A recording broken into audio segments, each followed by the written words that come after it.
पुढे बघत लोकसभेचे विरोधी पक्षनेते राहुल गांधी यांनी मुंबईतील धारावीमधल्या चामड्याचा उद्योग करणाऱ्या बांधवांची भेट घेतली। तसंच चामड्याच्या उद्योगासंदर्भात राहुल गांधींनी हा व्यवसाय करणाऱ्या बांधवांशी संवाद साधला। यावेळी राहुल गांधींनी स्वतः एक लेदरची बॅग शिवलेली आहे। राहुल गांधींनी ज्या लेदरचा उद्योग करणाऱ्या बांधवांशी संवाद साधला त्यांच्याशी बातचीत केली आहे आमच्या प्रतिनिधी सुष्मिता भदाणे यांनी।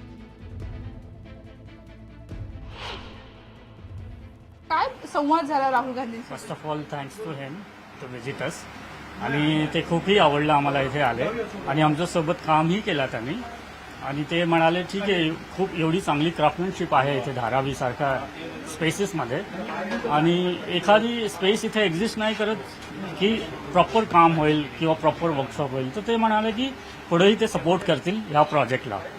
तर हे खूपच एकदम आनंदवाली गोष्ट आहे ही। तुमचे प्रोडक्ट्स त्यांनी बघितले का? काही अनेक प्रोडक्ट्स आम्हाला इथे खरं तर पाहायला मिळतात। खूप सारे प्रॉडक्ट्स त्यांनी पाहिले आणि एक प्रॉडक्टही त्यांनी स्टिच केलं आहे स्वतःहून। अच्छा, हे राहुल गांधींनी स्टिच केलं, शिवलेलं आहे? हां, हा स्टिच त्यांनी केला आणि त्यांना खूप आवडलं आहे। ही इंडस्ट्री इथे जी होती ते तोडून कुठेतरी डस्टबिनमध्ये टाकून देणं हे डझंट मेक एनी सेन्स। त्यालाही प्रिझर्व केला पाहिजे, त्यासाठीही आपण फोकस केला पाहिजे की मायक्रो इंडस्ट्री कशी सर्व्हाइव्ह करणार इथे। एक मात्र हा सोल्युशन नाही आहे की फक्त डेमॉलिश केला धारावी आणि बिग बिल्डिंग बनवली आणि सोल्ड आउट केला। सो ते हा पर्पज म्हणजे मलाही खटकतोय की जिथे ही क्राफ्टमॅनशिप आहे ही का नाही डेव्हलप करू शकतो आपण, एक इन्क्युबेशन सेंटर का नाही बनवू शकत आपण धारावीमध्ये, तेही क्वेश्चन मी विचारला। तर ते म्हणाले की ठीक आहे आपण ह्याच्यावरती काम करून काहीतरी करू इथे।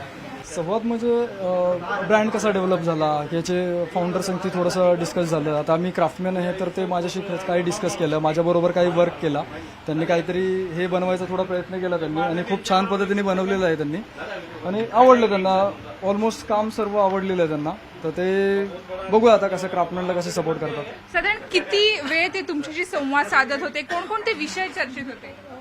मी चांभारबरोबर जे त्यांचं ब्रँडिंगचं काम आहे ते मी करतो आणि मी माझ्या ब्रँडिंग संदर्भात असल्यामुळे माझ्याशी जास्त त्यांच्याशी संवाद झाला नाही आहे आणि त्यांना जे स्टिचिंग करायचं होतं ते स्टिचिंग संदर्भात ते बोलले। व्हिडिओ उमेश सह सुस्मिता भदाणे पाटील, न्यूज 18 लोकमत, मुंबई।